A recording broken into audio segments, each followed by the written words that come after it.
Bismillahirrahmanirrahim. Wassalatu wassalamu ala Rasulillah. Pada kali ini saya berterima kasih kepada PT Kemang Pratama karena telah mempercayakan untuk jasa pembuatan aplikasi Kemang Pratama yang admin itu kepada kami TP Pos. Insya Allah kami akan memberikan yang terbaik dan berikut adalah tutorial yang akan kami berikan. Oke, syukron, barakallahu fiik, jazakumullah khairan. Bismillahirrahmanirrahim. Wassalatu wassalamu ala Rasulillah.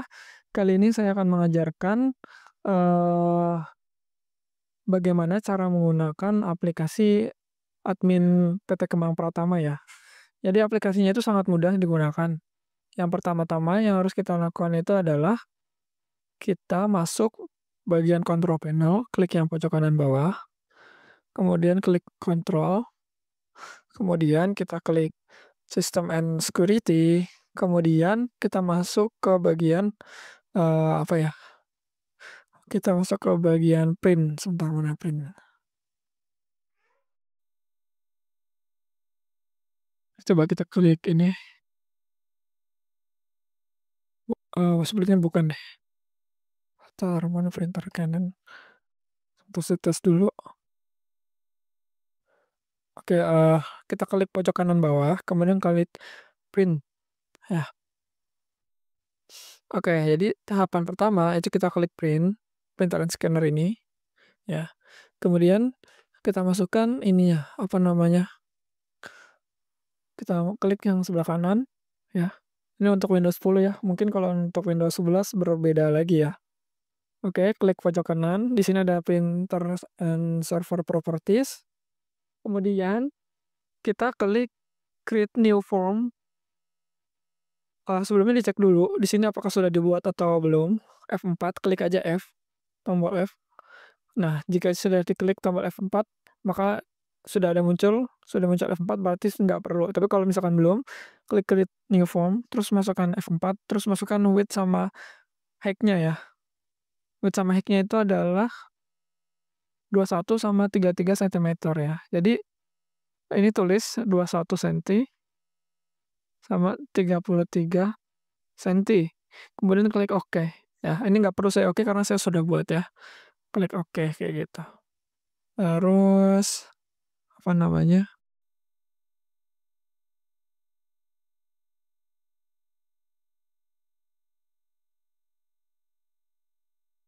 Sebentar, ini nggak perlu diikutin misalkan. Udah langsung ke save ya.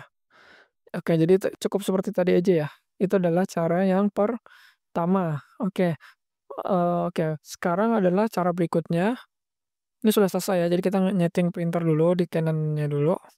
Selanjutnya kita buka aplikasi ini. Apa namanya? Sebentar. Kita buka aplikasi. Sebentar, kita buka control panel maksudnya. Kita buka control panel, kemudian klik uninstall program. Pastikan di sini tuh ini ya, apa namanya, Office-nya. Office itu kan udah banyak, ada 2016, 2010, 2007. Nah, itu sebaiknya dihapus saja. Cara ngapusnya tuh klik kanan terus uninstall ya. Pastikan di sini hanya ada Office atau aplikasi Office 365 ya.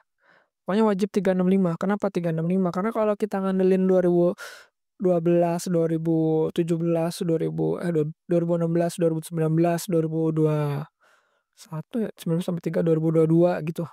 Itu kurang bagus karena itu tidak ada update ya. Itu hanya versi biasa. Sedangkan kalau 365 itu dia insya Allah sampai sampai apa namanya? Sampai next time lah, sampai terus-terusan gitu. Jadi lisensinya berbeda ya. Kalau 365 itu dia akan mengupdate sendiri, kemudian versi berikutnya terus gitu. Jadi nggak ketinggalan seperti versi 2016, versi 2019 seperti itu ya. Jadi lebih baik di uninstall dulu aja. Kemudian apabila sudah di uninstall, saya akan memberikan password, apa namanya, password untuk login, yaitu eh mana ya? Oke, cara pertama kan tadi F4, cara kedua ini adalah uninstall dulu Office yang ada, kemudian masukkan Office 365-nya. Bisa masuk ke login Office seperti ini. kemudian masukkan 365 Copilot. Sorry. Mana ya? Nah, di sini saya akan memberikan email khusus, nanti tinggal di-download aja ya. Oke, tinggal di-download aja. Nah, kemudian tinggal di-login aja ya. Ini punya Alice. Oke. Saya akan login dulu di ini, Office Login seperti tadi.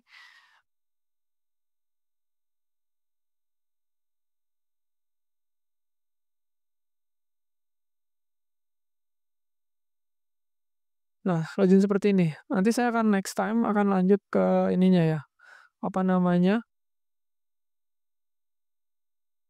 Saya akan lanjut ke bagian Office-nya ya. Cara downloadnya, karena dia downloadnya nggak akan muncul apabila tidak dikasih password sama email yang sudah kita beli ya. Jadi kita udah mempersiapkan ini. Saya akan pause dulu videonya. Oke, lanjut ya. Kita sudah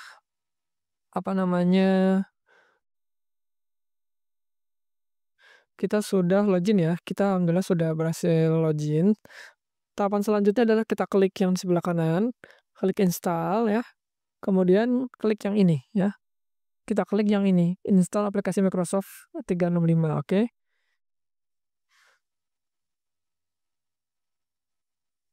Oke, kita install.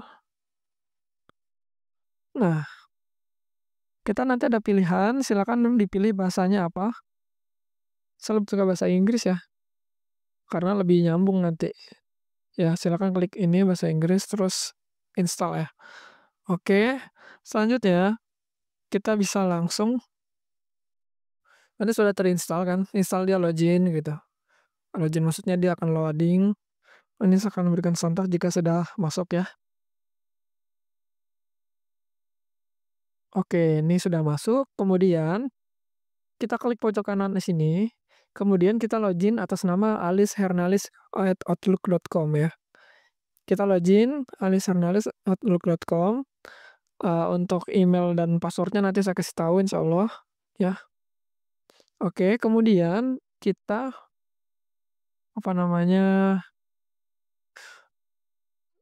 kalau misalkan belum ada Alice Hernalis, ini bisa klik add account dulu ya. Add account, kemudian login seperti biasa ya. Tinggal next aja. Oke. Oke, seperti itu. Jadi Excel-nya dibuka dulu, terus masukkan yang Alice Hernalis. Yang kedua, kita harus memasukkan sandi atau login yang kita pakai di login ini. Atau email passwordnya akan saya berikan ya. Nah, ini wajib biar nanti Office-nya nggak terkunci. Karena kalau nggak pakai lisensi itu, Office-nya akan terkunci ya. Office-nya akan terkunci. Oke, jadi seperti ini. Yang pertama, kita harus klik switch account dulu. Sama aja berarti ya caranya ya? Oh ya, caranya sama aja. Nah, seperti ini nih. Ini adalah lisensi yang yang akan saya berikan ya. Jadi dia wajib terinstall gitu. Oke. Ya, seperti itu. Nah, ini bisa dikembalikan lagi ke Alice Hernalis lagi. Nah, setelah masukkan lisensi, kemudian kita bisa klik open, kemudian akan muncul di sini ya. Pastikan ini adalah Alice Hernalis dan ini adalah Alice Hernalis ya, jadi biar masuk. Nah, ini adalah aplikasinya di PC, kemudian klik yang ini. Nah, klik yang tadi klik yang perbaikan, klik yang OneDrive ya. Maaf tadi bukan di PC ya. Klik OneDrive, kemudian kamu aplikasi admin, kemudian klik yang ini. Oke, jadi aplikasi ini bisa digunakan untuk sekaligus ya. Tapi walaupun bisa sekaligus juga jangan sampai ada yang bentrok ya. Maksudnya ini aplikasinya lumayan berat, artinya karena banyak kode yang dibuat, skrip kode yang dibuat gitu kan. Karena dia sampai 50.000 nomor ya. Jadi lumayan besar filenya juga. Ini ada 40 MB-an. Ini lumayan agak lama, mungkin nanti saya close dulu ya. Kita tunggu sampai dia loadingnya berhasil, oke? Syukron barakallahu fiik. Oke, saya pause dulu ya videonya. Oke, lanjut. Alhamdulillah aplikasinya sudah terbuka ya, seperti ini. Nah, untuk aplikasi ini, saya akan jelaskan detailnya ya. Jadi yang pertama-tama itu adalah kita menggunakan aplikasi ini dulu, semuanya balik lagi ke home ya, balik lagi ke home, kemudian ada input data, kemudian ada surat yang bisa disesuaikan ya. Kalau warna biru berarti PT Kemang seperti ini kan, kalau coklat berarti PT Ica gitu. Terus untuk rekap bulanan seperti ini, cukup mudah aplikasi ini bacanya dari atas, kemudian ikutin garis ke bawah. Oke, ya. Selanjutnya, kita akan di sini kita akan ke ini, di sini ada backend formula. Sebenarnya aplikasi ini sangat mudah ya digunakan. Ini untuk backend-nya ini saya kunci, ya saya kunci. Ini saya kunci, nanti kalau misalkan mau dibuka, nanti password-nya ada di Pak Rafli ya, password-nya ya. Tinggal klik kanan aja terus protect sheet ya. Oke, kita lanjut. Nah, aplikasi ini sangat mudah. Yang pertama-tama itu kita klik home, kemudian input data. Seperti ini, lalu kita masukkan datanya ya. Saya akan masukkan datanya. Oke.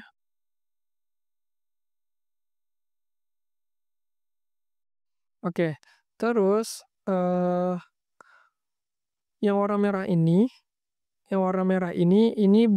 adalah formula ya. Jadi saya memberikan warna merah itu artinya formula. Nah, apabila formula ini dirubah atau kalau nggak salah ini kalau apabila tidak ada pajak kalau ada pajak maka formula dirusak ya. Maksudnya tinggal dimasukin aja, misalkan 15 gitu, langsung masukin aja kayak gitu, karena merusak formula untuk PPN ya. Tapi nggak apa-apa, ini akan saya kembalikan seperti itu.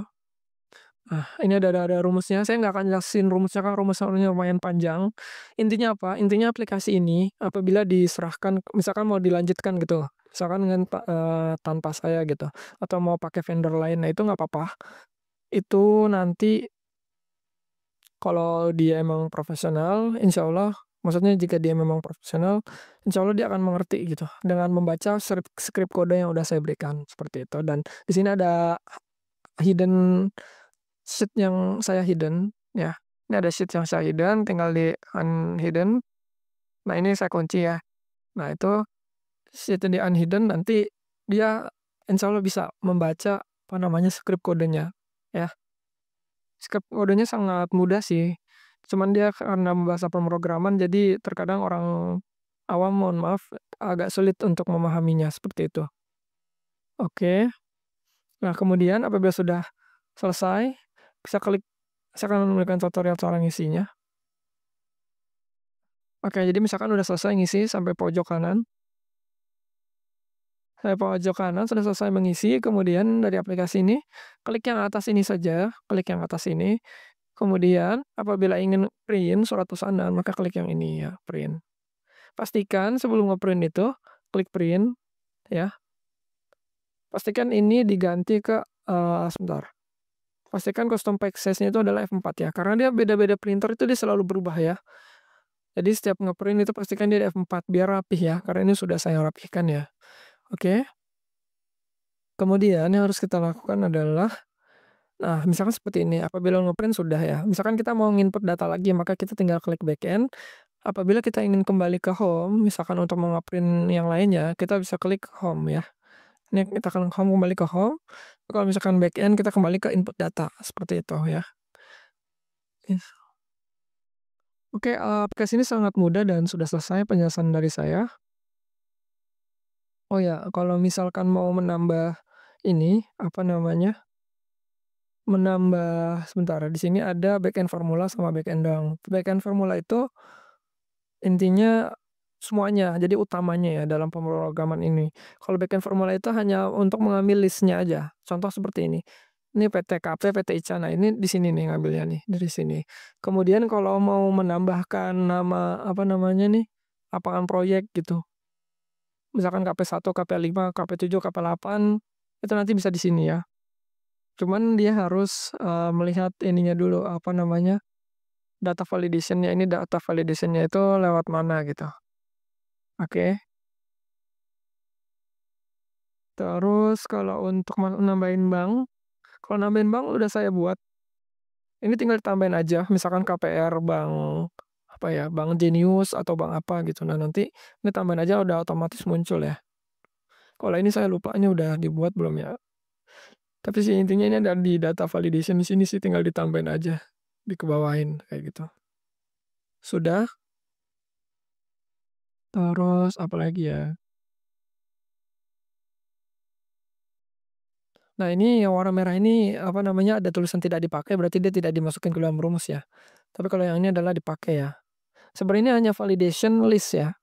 Ngertilah kalau orang udah biasa megang Excel validation list tuh. Insyaallah bertahap berapa berapa garis besar. Oke, syukron itu saja dapat sampaikan. Kurang lebihnya mohon maaf. Saya minta tolong untuk apa namanya, agar formulanya jangan dirusak ya. Jangan dirusak formulanya. Ya, terutama ini yang sebelah kanan ini jangan diklik-klik ya, nanti malah malah bingung nanti ya. Karena ini adalah formulanya ya. Sudah saya rapihkan. Oke, syukran barakallahu fiik. Assalamualaikum warahmatullahi wabarakatuh. Jazakallahu khairan.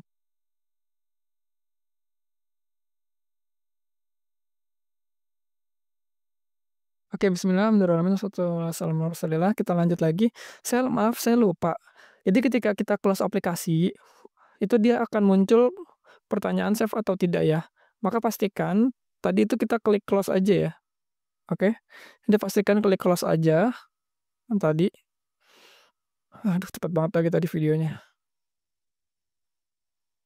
Intinya dia ketika klik close, itu nanti dia akan muncul seperti awal tadi tuh. Ya, saya udah jelaskan ke Pak Raffi bahwasanya apabila kita mau nge-save itu sebenarnya nggak usah di-save ya. Kita nggak usah klik file, save itu nggak perlu ya. Kita cukup close aja. Itu juga bisa ya klik save, langsung itu. Cuman lebih lebih bagus kita close. Nah, nanti dia akan ada pemberitahuan mau nge-save apa tidak ya. Ketika apa namanya, ketika kita mau nge-save, itu kita tinggal klik save aja. Nah, nanti dia akan ada pemberitahuan muncul, sedang upload seperti itu, ya. Ada pemberitahuan sedang mengupload gitu, jadi aplikasinya nggak akan tertutup gitu. Jadi aplikasinya nggak akan tertutup. Nah, seperti ini. Misalnya kita mau ngapus ya, close. Ini langsung hilang nih karena kita nggak melakukan perubahan ya.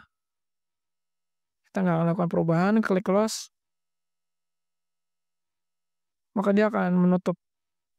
Intinya cara nge-save-nya itu adalah dengan cara di-close kemudian klik save ya. Nanti dia akan muncul seperti ini nih ya. Dia akan mengupload ke OneDrive seperti itu ya. Nah, dia akan hilang sendiri. Seperti itu ya. Cara nge-save-nya seperti itu. Kalau kita klik Ctrl S, nanti itu kita akan lama gitu. Kita udah masukin data, masukin ini. Itu lama. Nah, apa namanya? Kita nggak tahu apakah sudah terupload atau belum, seperti itu tuh. Jadi mendingan diklik close aja. Oke. Dan hati-hati klik yes-nya ya. Jangan sampai klik no, jangan. Kalau misalnya klik no nanti hasil kerjaan kita nggak ke-save. Oke, syukron. Barakallahu fiik. Sedia lanjutan part berikutnya.